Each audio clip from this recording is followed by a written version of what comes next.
Bonjour et bienvenue sur la chaîne YouTube de l'Église évangélique italienne de Marcinelle. Notre culte va pas tarder à commencer. En attendant, permettez-moi de vous inviter sur notre page Facebook EEIM juste ici ou à découvrir notre vitrine Instagram EEIM juste là. Nous serons également heureux de vous accueillir lors de nos cultes en présentiel le dimanche à 10h et lors de nos réunions de prière le jeudi à 19h30. En plus de tout cela, nous organisons des réunions de jeunes les dimanches soirs à 18h, ainsi que des groupes de maison en semaine dont vous obtiendrez toutes les informations via cette adresse mail ou directement via les réseaux sociaux. Retrouvez toutes ces informations à la fin de la vidéo et les liens vers nos différentes plateformes en description ci-dessous. Nous vous souhaitons un bon visionnage et nous avons hâte de vous rencontrer au sein de notre Église. À très bientôt.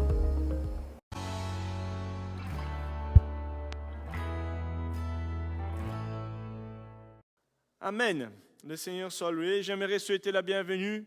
Je vois de nouveaux visages, c'est ça. J'ai du mal à concorder un peu parfois. Mais que Dieu vous bénisse. J'espère vraiment que dans cette nouvelle année, vous pouvez vivre aussi cette nouvelle saison de foi. Le thème de ce dimanche, le message que le Seigneur a déposé dans mon cœur, et il est intitulé « Dieu, notre secours ». Et ma prière est que chacun de nous puissions goûter cette facette de Dieu, qu'il est notre secours. Est-ce que déjà en 2024, vous pouvez dire « Dieu a été mon secours » ? Est-ce que vous avez expérimenté cela cette année ? Amen. Et nous allons voir que cette affirmation-là, nous pouvons goûter. C'est vraiment une affirmation intemporelle. Nous pouvons goûter tout au long de notre vie. Donc, je vous invite à prendre, chers amis, le livre de Samuel, les premiers livres de Samuel, chapitre 7. Nous allons lire du verset 11 au verset 14.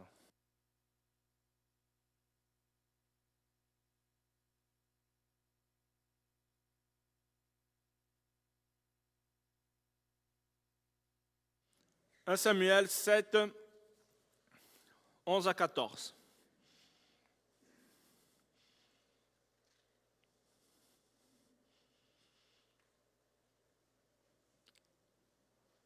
Pour ceux qui cherchent dans leur Bible, si vous l'avez, dites Amen.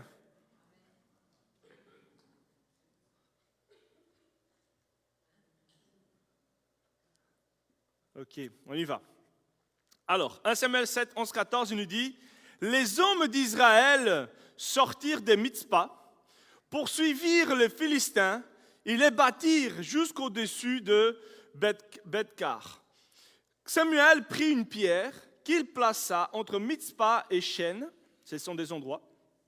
Il l'appela Ebenezer, en disant « Jusqu'ici, l'Éternel nous a secourus. » Ainsi les Philistins furent humiliés et ils ne virent plus sur le territoire d'Israël. Et la main de l'Éternel fut contre les Philistins pendant toute la vie de Samuel. Les villes que les Philistins avaient prises à Israël retournèrent à Israël depuis Écran jusqu'à Gath avec leur territoire.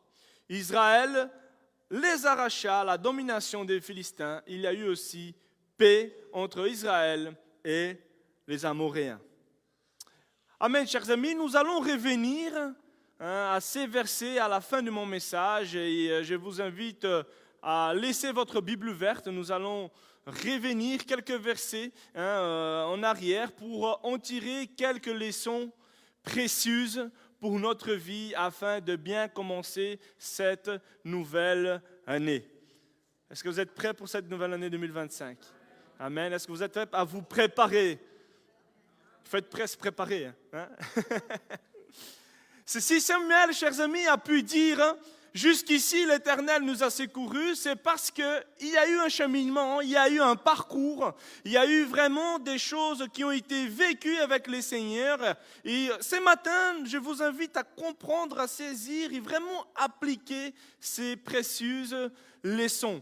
Il est vrai que la fin de l'année, c'est vraiment un moment parfait pour chacun d'entre nous d'y faire un bilan, de regarder en arrière pour réfléchir à tout ce que nous avons traversé. Et certains moments, c'est sûr, qui ont été remplis de joie, de bonheur, de succès. Et d'autres peut-être plus difficiles, marqués par des défis. Et c'est vrai qu'il est parfois facile de nous sentir dépassés par les défis de la vie, par nos luttes personnelles, par peut-être des difficultés familiales, par aussi des pressions extérieures qui pèsent sur nous. Mais à travers tout cela, nous pouvons proclamer, comme Samuel l'a fait, jusqu'ici, l'Éternel nous a secourus. Chers amis, ces versets est un rappel puissant de la fidélité de Dieu. Ces versets, c'est vraiment un rappel puissant du secours de Dieu. Et en cette fin d'année, alors que nous faisons un bilan sur notre vie, il est important pour nous de nous remémorer, de se dire, de nous souvenir, nous ne sommes pas seuls. Dis à ton voisin, tu n'es pas seul. Tu peux compter sur les secours de Dieu.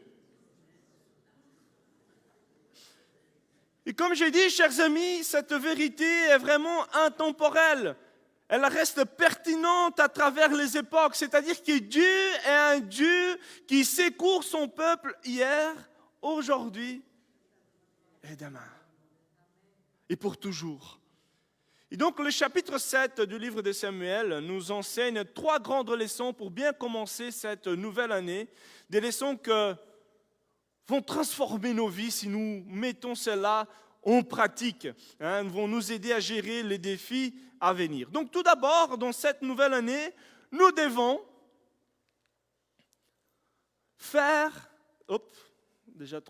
chercher, premier point, chercher refuge en Dieu. Il a toujours été fidèle dans le passé. C'est une vérité que nous avons tendance à oublier quand nous sommes en train de passer par les difficultés de la vie. Mais que cette vérité-là puisse vraiment résonner non seulement dans ta tête, mais dans ton cœur. Qui puisse t'apporter la paix, qui puisse vraiment te donner le courage et l'espérance pour affronter cette année qui arrive. Et nous revenons dans les premiers versets de ce chapitre, 1 Samuel 7, 3 à 6, qui nous dit, Samuel dit à toute la communauté d'Israël, si c'est de tout votre cœur que vous revenez à l'Éternel, enlevez du milieu de vous les dieux étrangers et les Astartes, et dirigez votre cœur, c'est un dieu aussi, Astartes, c'est un dieu qui est représenté, donc dirigez votre cœur vers l'Éternel et servez-le lui seul. Il vous délivrera alors de l'oppression des Philistins. Et les Israélites enlevèrent du milieu d'eux les Baals et les Astartes, et ils servirent l'Éternel seul. Et Samuel dit dans le verset 5, « Rassemblez tout Israël à Mitzpah, et je prierai l'Éternel pour vous. » Ils s'y rassemblèrent à Mitzpah, et jeûnèrent ces jours-là. Dans le verset 6. Je n'ai pas tout lu. En tout cas, chers amis, nous pouvons voir cet appel, cette proclamation vraiment poignante de Samuel. Samuel, il a été un prophète, il était un homme de Dieu qui a conduit le peuple. Il était le dernier juge dans la nation d'Israël avant que Saül prenne vraiment, donc Saül était le premier roi d'Israël avant qu'il devienne une monarchie. Samuel, il a été utilisé par Dieu d'une manière puissante. Et nous pouvons voir ici qu'il va appeler le peuple en disant, si c'est de tout votre cœur que vous revenez à l'Éternel, alors il faut faire un tri. Alors il faut enlever des idoles qui prennent la place de Dieu. Il faut que vous aussi, vous puissiez diriger votre cœur uniquement vers l'Éternel. C'est lui votre source de secours. Et en fait, chers amis, l'histoire nous montre que le peuple il avait été oppressé par les ennemis, par les Philistins, pendant des années. On peut voir que l'éloignement de Dieu les avait laissés vulnérables. Le peuple s'est éloigné de Dieu, mais lorsque Samuel les a exhortés à revenir à l'Éternel, ils ont obéi, ils ont détruit les idoles, ils ont prié, ils ont jeûné en démontrant, on va dire, leur repentance, leur désir d'y chercher refuge en Dieu dans cette situation accablante. Et frères et sœurs, cette histoire biblique n'est pas seulement un récit ancien, mais il y a un message derrière. Qu'est-ce que ces messages veulent dire pour nous aujourd'hui? Qu'est-ce que ces messages, qu'est-ce que nous pouvons en tirer comme leçon pour nous? Et la première vérité que j'aimerais souligner, c'est que, chers amis, lorsque nous cherchons refuge en Dieu, nous découvrons sa fidélité qui n'est faillie jamais. Vous êtes d'accord avec moi? Vous avez déjà expérimenté cela dans votre vie. Lorsque nous recherchons refuge en Dieu, nous découvrons sa fidélité. Si aujourd'hui nous décidons d'y placer notre confiance en Dieu pour cette nouvelle année, nous ne serons pas déçus. Non parce que Enrique est en train de vous dire aujourd'hui, non, parce que la parole nous montre plusieurs fois que Dieu, il a été fidèle et qu'il a agi, et qu'il a été le secours de son peuple. Et chers amis, Dieu est notre secours assuré. Et ma réflexion pour vous et moi ce matin, même pour moi aussi, il est important de réfléchir sur cela. En qui ou en quoi places-tu une confiance excessive au point d'oublier Dieu? En qui on croit, places-tu une confiance excessive au point d'oublier Dieu? C'est ça qui est arrivé au peuple d'Israël. En fait, chers amis, il est vrai que ces idoles modernes, les idoles modernes ne ressemblent pas à des statues de pierre ou à des statues en bois que les Israélites ici, dans ces textes, ils ont adoré à l'époque de Samuel. Mais il y en a des autres idoles dans nos cœurs. On a déjà parlé de ça cette année. Mais c'est vraiment important, chers amis, parce qu'à chaque fois, les idoles, ce sont toutes choses qui prennent la place, qui reviennent à Dieu. Et bien souvent, dans une situation, alors que nous faisons face aux défis de la vie, bien souvent, peut-être nous nous appuyons sur notre carrière professionnelle, pensant que si nous travaillons plus dur, nous aurons toutes les solutions pour l'avenir. Parfois, nous mettons toute notre espérance dans nos relations, en croyant qu'un ami, un conjoint, un proche pourra nous aider à résoudre nos problèmes. D'autres fois, nous mettons notre confiance sur notre compte bancaire. Tant qu'il y a assez d'argent, je suis tranquille.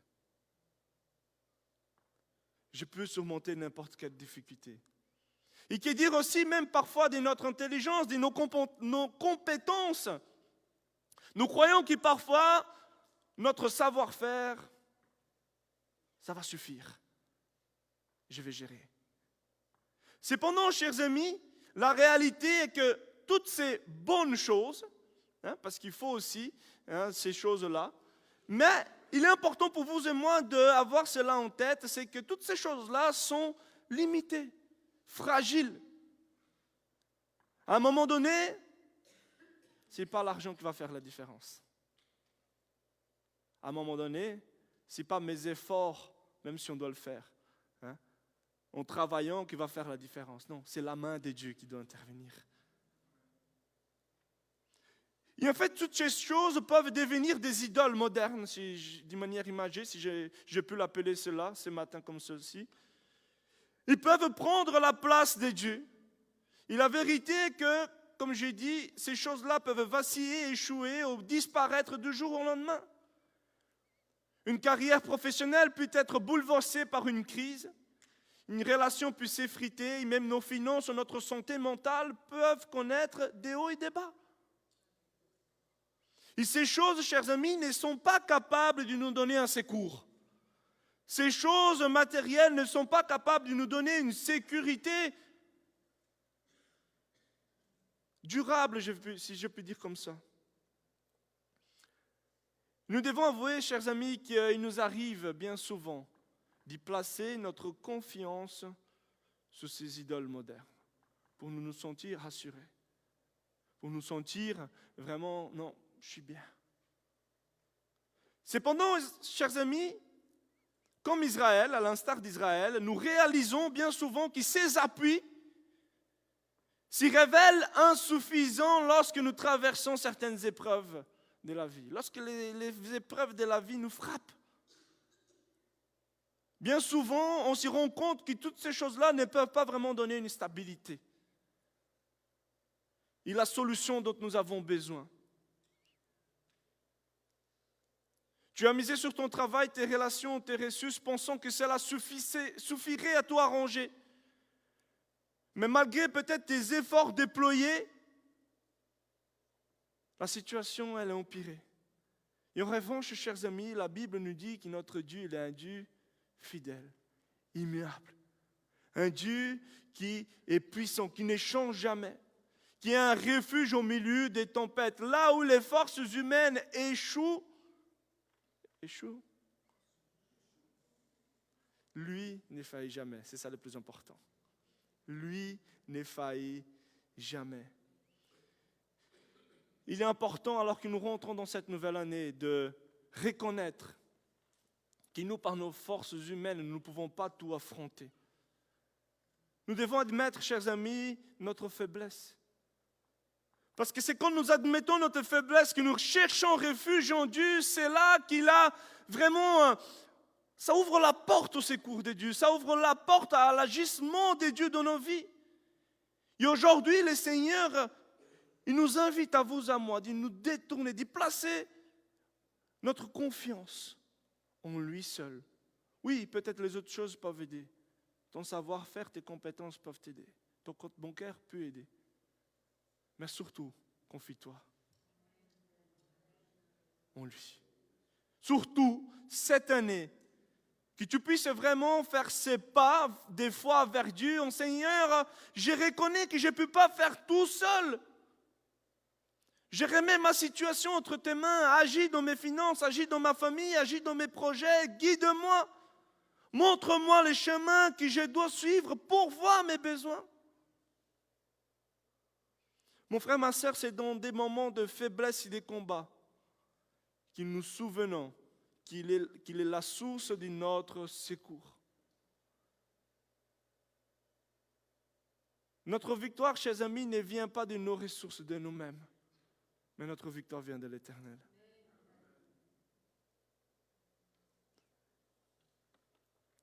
En résumé, chers amis, ces textes nous invitent, ces premiers versets nous montrent quelques actions pour pouvoir chercher refuge en Dieu. C'est-à-dire que ce matin, le Seigneur, la parole de Dieu nous invite à nous tourner vers lui, à enlever de nos vies peut-être des idoles modernes, à des choses qui prennent la place de Dieu, que nous puissions mettre aujourd'hui notre confiance totale en lui. Et aussi, quel exemple du peuple, il s'y rassemble. Pourquoi? Pour prier, pour jeûner, pour crier à l'Éternel et servir Dieu seul. Et chers amis, voilà les résultats que nous allons voir dans la suite, mais Dieu délivrera de ceux qui nous oppressent, comme Dieu l'a délivré les Israélites de cette oppression des ennemis. Et en cette nouvelle année, chers amis, je t'encourage, place ta confiance en Dieu. Il est notre véritable refuge. Et j'aimerais vous laisser ces points, avec une question de réflexion. Alors que nous faisons un bilan de notre année, face aux épreuves qu'on a pu affronter cette année 2024, est-ce que j'ai cherché refuge en Dieu ou est-ce que je me suis appuyé sur mes propres forces? Ne demande pas de répondre. Le plus important, chers amis, c'est qu'aujourd'hui, vous puissiez prendre cette décision de chercher refuge en Dieu. Il vous a soutenu, il continuera de vous soutenir dans cette nouvelle année. Est-ce que je peux entendre un amen ce matin?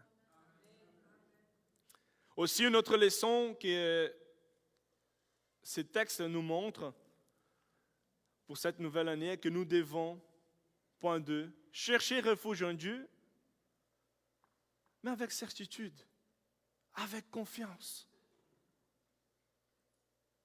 en croyant que lui va vraiment agir, en croyant que lui va vraiment intervenir. Et la deuxième leçon, c'est faire confiance à Dieu. Il est présent dans nos combats. C'est ce que nous voyons dans la suite de ces versets.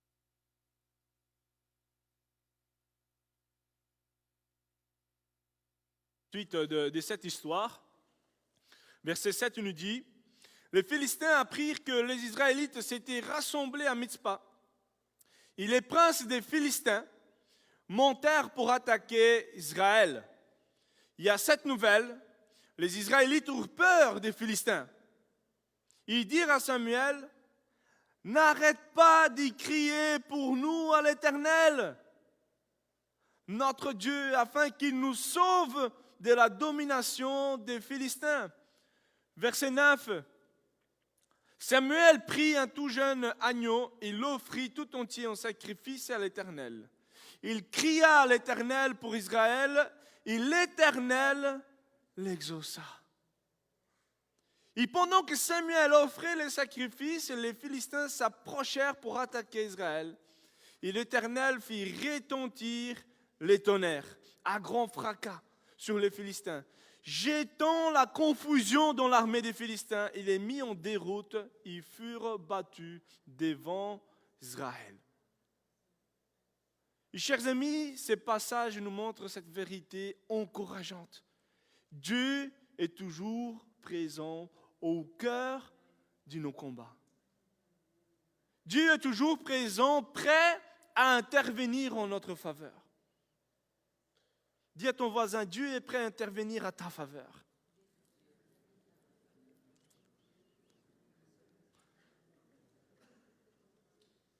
Israël s'est trouvé dans une situation critique. Les Philistins, leurs oppresseurs, avaient appris qu'ils étaient rassemblés à Mitzpah. Ils voyaient une opportunité d'attaquer. Et on peut voir quelle était la réaction du peuple. Ils ont eu peur. Ils ont eu peur. Il y avait cette incertitude. Et vous savez, chers amis, il est tout à fait normal. Lorsque les Israélites ils ont pris cette nouvelle-là, je pense que nous aussi, si nous sommes honnêtes, nous aurions aussi peur. Et vous savez, chers amis, la peur est une réaction naturelle face à un danger, face à une incertitude. Et voici, chers amis, une vérité que j'aimerais souligner. Avoir peur face aux grands défis de la vie est tout à fait normal.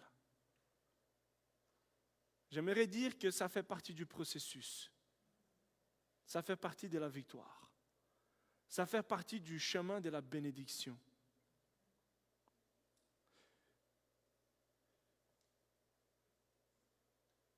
Une leçon, chers amis, qui est très importante pour nous ce matin, c'est que face à ces défis qui s'élèvent, qui se dressent devant nous, peu importe ce que nous pouvons traverser, la peur ne doit pas nous paralyser ou rendre notre vie stérile. Nous ne devons pas laisser la peur dicter nos actions, mais cette peur-là doit nous propulser à faire des exploits avec Dieu. Cette peur, elle doit vraiment nous faire avancer, bien que terrifiés. On peut voir que les Israélites ne sont pas laissés effrayés par leur crainte. Au lieu de cela, ils ont choisi de crier l'Éternel pour leur salut. Je ne sais pas qu'est-ce que tu affrontes aujourd'hui. Peut-être qu'aujourd'hui, tu as des difficultés financières, des problèmes de santé, des problèmes familiaux, des défis personnels, des luttes spirituelles. Et bien souvent, ces ennemis-là essayent de nous paralyser. On peut dire ces ennemis, ces Philistins modernes, essayent de nous paralyser par la peur, peur de l'échec, peur de ne pas être à l'auteur, peur vraiment de l'inconnu. Et chers amis, celle-là ne doit pas nous empêcher d'avancer. Dis à ton voisin, avance malgré la peur.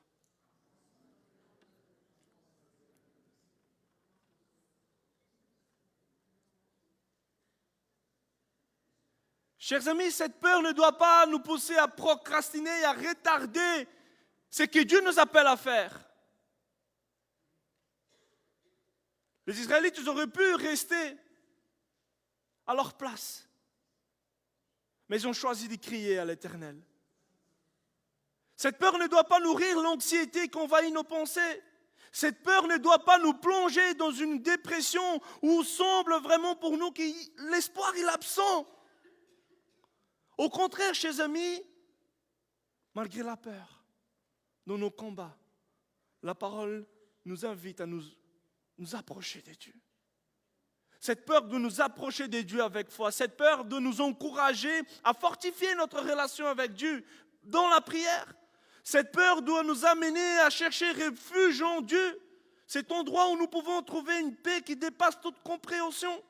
Cette peur doit aussi nous rappeler les promesses de Dieu. Parce que nous savons que Dieu est fidèle pour accomplir ce qu'il dit. Cette peur doit renforcer notre espérance. Cette peur doit devenir une opportunité pour vous et moi de grandir dans notre foi, dans notre dépendance envers Dieu. Cette peur doit nous encourager à avancer avec confiance, sachant que c'est Dieu qui combat pour nous. Sachant que c'est l'Éternel qui nous donne la victoire. Cela doit nous rappeler que dans nos faiblesses, Dieu révèle sa puissance parfaite. Chers amis, cela doit nous motiver ce matin. Cela doit nous motiver, il doit nous faire croire encore que la victoire, notre victoire, ta victoire, elle est en marche. Même si nous ne le voyons pas encore, Dieu il est en train d'y préparer ma victoire, ta victoire, notre victoire. Dis à ton voisin, Dieu prépare ta victoire en cette année.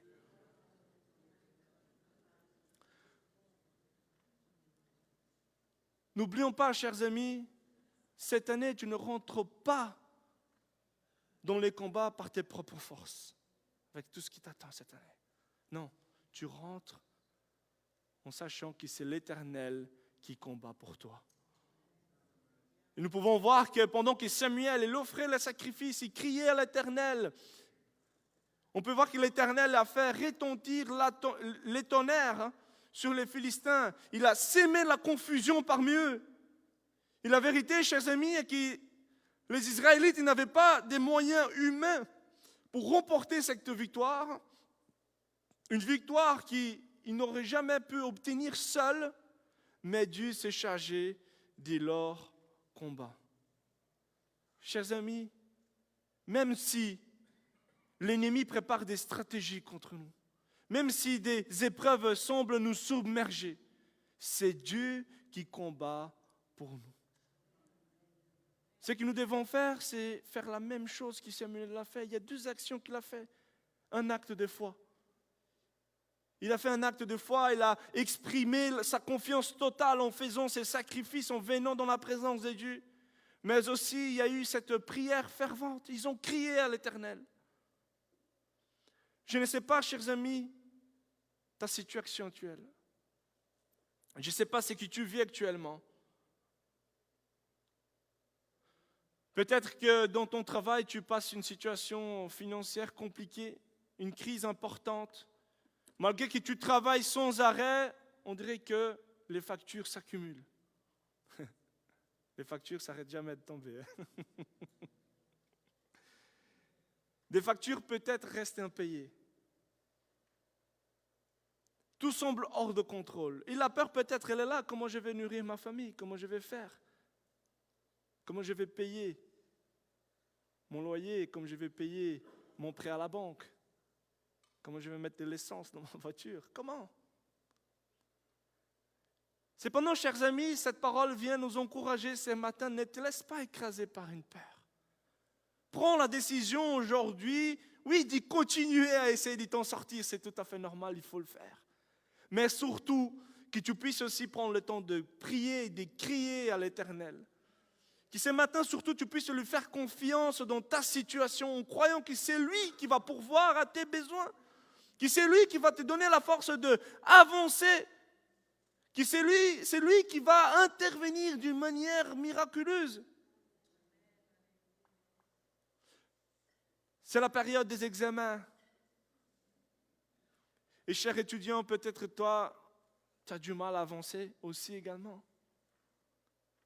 Tu as tant de matières à réviser, tu as tant de choses à faire pour te préparer. Peut-être tu te sens dépassé par toutes ces choses. Et tu pourrais paniquer, tu pourrais dire non, j'abandonne. J'essaie de gérer mon temps, mais les émotions en même temps font que ça ne va pas, tu n'arrives pas à te concentrer. Mais au lieu de cela, j'aimerais inviter ce matin, prends d'abord un temps avec Dieu au calme, ne fût-ce que 5 minutes, pour prier, pour dire Seigneur, je te fais confiance, aide-moi à m'y concentrer, à gérer mon temps, à te glorifier. Vous savez, chers amis, il suffit parfois juste d'un instant. La parole ne nous dit pas « Et Samuel, il a prié 1 heure. Et Samuel, il a prié 3 heures. Et Samuel, il a fait 24 heures. » Non.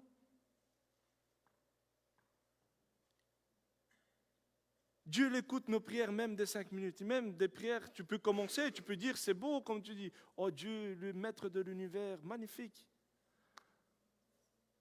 Mais parfois, juste le fait de rentrer dans la présence de Dieu, dit Seigneur, ça ne va pas du tout là. C'est bon aussi, hein. Dieu écoute nos cœurs.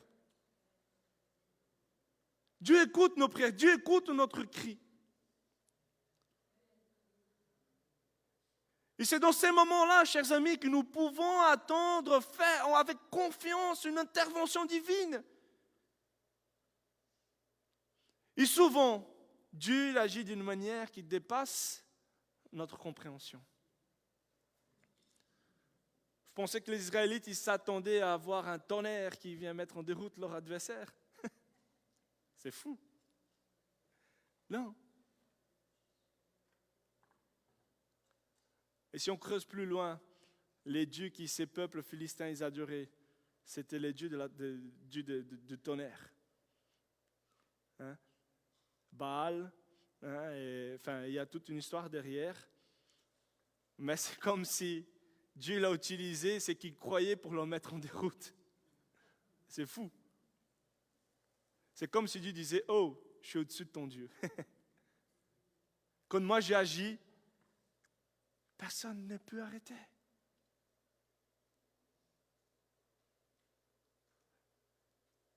Chers amis, ces textes, en résumé, il nous montre quelques actions pour faire confiance en Dieu.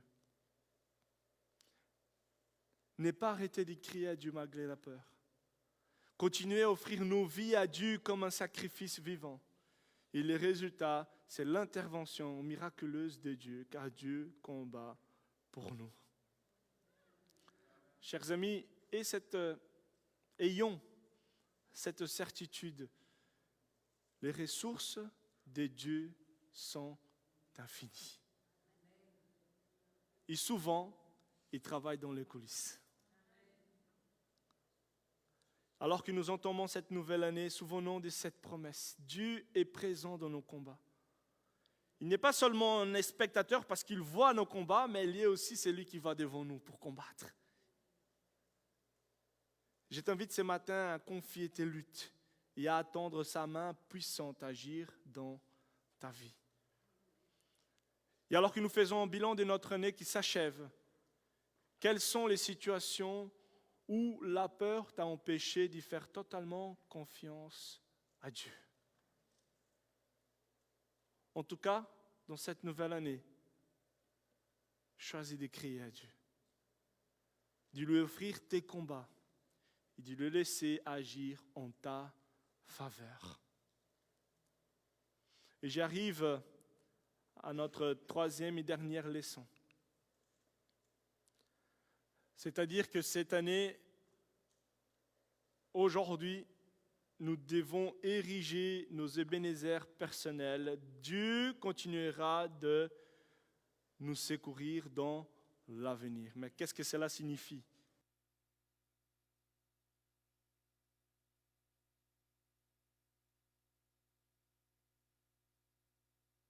On peut lire dans le verset 11. Les hommes d'Israël sortirent de Mitzpah, poursuivirent les Philistins et les battirent jusqu'au-dessus de Beth-Kar. Samuel prit une pierre qu'il plaça entre Mitzpah et Shen. Il l'appela Ebenezer en disant « Jusqu'ici, l'Éternel nous a secourus. Pourquoi donc Samuel a-t-il dit cela? Jusqu'ici, l'Éternel nous a secourus. Nous avons vu dans ces chapitres que ce n'était pas à des petites difficultés que le peuple d'Israël faisait face. C'était une oppression qui a duré des années. C'était une menace aussi constante. Le peuple philistin dominait sur les Israélites. Et de plus aussi, l'histoire nous montre que l'Israël s'était éloigné de Dieu. Ils ont péché en adorant des autres dieux. Cependant, lorsqu'ils ont prié, qu'ils s'y sont repentis, qu'ils sont tournés vers Dieu, qu'ils ont confié leur situation à Dieu, l'Éternel a agi puissamment. Après leur victoire contre les Philistins, Samuel il a érigé une pierre, un monument on peut dire, qu'il a appelé Ebenezer, qui signifie une pierre de secours. Et le but de cela, le but de ces monuments, était juste pour se souvenir de l'aide de Dieu dans ses combats. Ces monuments, cette pierre rappelait uniquement que leur victoire n'était pas les fruits de leur propre force, mais leur victoire là contre les Philistins, c'était la victoire que l'Éternel lui-même leur a accordée. C'était à cause de la fidélité de Dieu qu'ils ont vaincu. Et Samuel reconnaissait que la victoire sur les Philistins venait uniquement de Dieu. C'était une façon, en érigeant ces monuments, c'est une façon de dire ce lieu est spécial. J'ai pu goûter, j'ai pu voir la fidélité de Dieu dans ma vie. Et pourquoi donc un monument? Pourquoi donc une pierre? Dans les temps bibliques, chers amis, il était vraiment courant d'ériger une pierre, un tas de pierres, souvent pour marquer un événement important, que ce soit une intervention divine ou une alliance. En fait, la pierre, c'était comme un rappel tangible pour les générations futures. Il y a eu une intervention divine, il y a une alliance qui a été faite. Et nous pouvons voir, chers amis, que cette coutume-là, elle est riche d'essence. Nous avons vraiment des significations importantes concernant la pierre dans la Bible. Tout d'abord, la pierre, à cause de sa solidité, sa durabilité, est une image importante même pour les croyants. Une pierre résistante, difficile à détruire, ce qui symbolise aussi une fidélité constante de Dieu. Mais aussi, Dieu est souvent décrit dans la parole comme les rochers. Quelque chose de solide, quelque chose de stable, un lieu de sécurité. Dieu est un refuge, une protection. Je n'ai pris que 3 versets, mais il y en a plusieurs. Éternel, mon rocher, ma forteresse, mon libérateur, mon Dieu, mon rocher où je trouve un abri. Mon bouclier est la force qui me sauve, mon rempart. Psaume 62. Sur Dieu repose mon salut, ma gloire, les rochers de ma force, mon refuge est ton Dieu. En tout temps, peuple, confiez-vous en lui. Répandez votre cœur en sa présence. Dieu est notre refuge. Deutéronome 32 nous dit, il est le rocher. Ses œuvres sont parfaites. Car toutes ses voies sont justes, c'est un Dieu fidèle, sans iniquité, il est juste et droit. Contrairement, chers amis, à des paroles qui peuvent être oubliées, ces monuments, ces tas de pierres qui ont été érigés, restent visibles pour tous ceux qui passent par là. C'était aussi un moment, une façon de témoigner de manière visible et publique, d'y rendre gloire à Dieu pour une intervention particulière. C'est quelque part un acte de reconnaissance, d'humilité devant la communauté. Et cela servait aussi à des leçons pour les générations futures. J'imagine peut-être, même si les enfants de Samuel La Bible nous dit qu'ils n'ont pas suivi vraiment la voie de l'Éternel, mais j'imagine quand même qu'il y a été un enseignement qui a été donné. Peut-être un jour, il a passé devant cette pierre, mais papa, qu'est-ce que c'est ça? Là, le Seigneur, il a intervenu, mon fils, comme ça, comme ça, comme ça. C'est comme ça dans notre vie.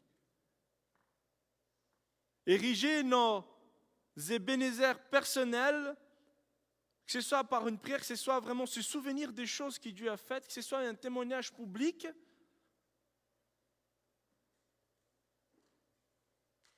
C'est arriver peut-être à tes enfants ce matin et te dire, le Seigneur, il a intervenu dans ma santé dans telle année. C'est de se dire, j'en avais un rond pour finir la fin du mois, mais le Seigneur, il a pourvu.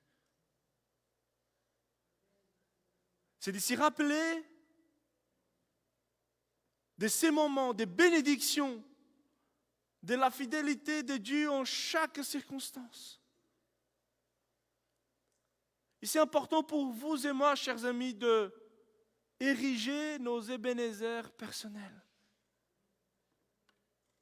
Parce que quand nous nous rappelons de ce que Dieu a accompli pour nous, cela renforce notre foi. Cela nous dit, mais Seigneur, il a pourvu avant, il va pourvoir maintenant. Le Seigneur, il a renouvelé mes forces avant, il va renouveler aussi maintenant. Le Seigneur m'a secouru avant. Et c'est pour ça que je cherche refuge en lui maintenant, parce qu'il m'aide à persévérer face aux défis. Chers amis, nos témoignages, c'est pour ça que c'est important de témoigner, de parler, de dire ce qu'on a vécu avec le Seigneur. Pourquoi ? Parce que cela peut être des témoignages vivants pour notre famille, pour nos collègues, pour nos amis, pour des personnes même inconnues. Tout simplement, chers amis, cela peut inspirer d'autres personnes à se dire, tu as vécu ça avec Dieu? Comment c'est possible? Il y a un Dieu qui est vivant, il y a un Dieu qui agit, il y a un Dieu qui intervient, il y a un Dieu qui écoute la prière. Mais moi aussi, j'ai envie de vivre ça. Moi aussi, j'ai envie de confier ma vie en lui.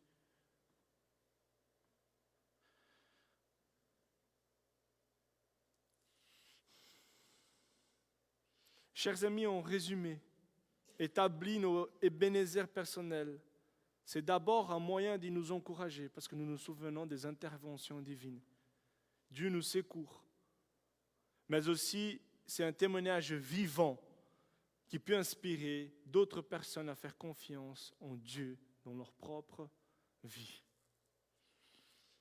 Et j'aimerais que tu puisses réfléchir à ces questions.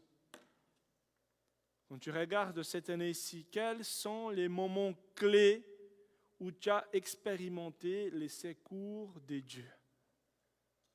Comment peux-tu les garder en mémoire comme des Ebenezer personnels? Comment tu peux utiliser ça pour témoigner? Est-ce que notre vie est un témoignage vivant de la fidélité de Dieu qui inspire les autres à faire confiance en lui? J'arrive à ma conclusion, chers amis, alors que nous touchons la fin de cette année. Souvenons-nous, oui, de tout ce que nous avons traversé, des défis. Mais souvenons aussi que Dieu, il a été fidèle. Regardez vers le passé juste pour en tirer des leçons, pour être reconnaissant pour ce qui a été vécu. Et suivre le chemin. Et continuer. Y avancer. Que toi tu puisses dire aussi jusqu'ici l'Éternel m'a secouru. Jusqu'ici, ça veut dire non pas seulement un passé béni, soutenu par Dieu, mais aussi c'est une promesse dans l'avenir de Dieu, une promesse, une affirmation que le Seigneur il soutiendra encore. Comme je dis, nous avons été secourus hier, aujourd'hui, et nous serons secourus demain, parce que Dieu est notre secours assuré. Si tu oublies tout ce que j'ai dit ce matin, je te fais juste un résumé en 4 points. Si tu te souviens de ça, j'ai gagné, j'ai tout gagné. Les messages de 1 Samuel 7 nous rappellent tout simplement que Dieu a toujours été fidèle dans le passé. Ces messages nous rappellent que Dieu est présent dans nos combats actuels. Ces messages nous rappellent que Dieu continuera de nous secourir dans l'avenir. Ces messages nous rappellent que Dieu est notre secours assuré. Dis à ton voisin, Dieu est ton secours assuré. J'aimerais vous inviter ce matin à vous lever.